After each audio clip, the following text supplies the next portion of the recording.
the suicide numbers are off the chart. We're in a zone that we haven't been in possibly forever in this generation. It's not just young people, it's businessmen in our community.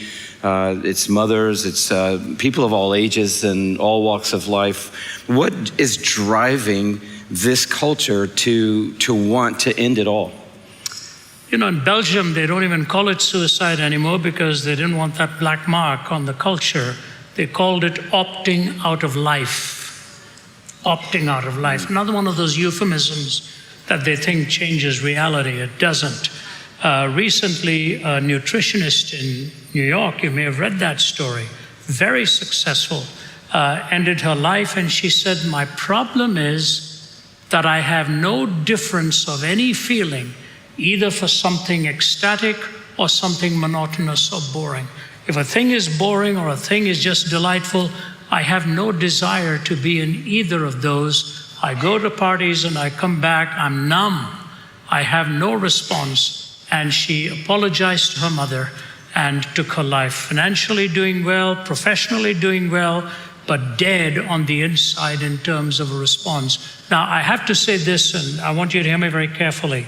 It is possible in some instances where there are truly some biochemical issues at work.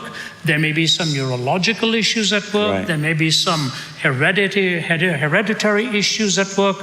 And you should always make sure that you get the best professional counsel as well, because as much as these things may be spiritually connected, that's not all the connection. Sometimes there's some very real issues that as you and I know, some very well that have lost their own family members in the process, and they were suffering from deep depression and all of that. So let's not minimize it. It's not always only a loss of meaning and purpose. Sometimes there are genuinely some biological and biochemical factors involved. So it has to be dealt with in both ways. So I'll talk about it from the point of view of what happened to me.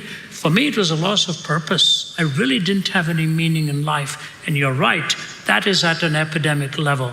You know, if you take a car and run into a crowd, you can't blame General Motors for it and say it was your car that I drove into the crowd. They would look at you and say, that's not why we made the car.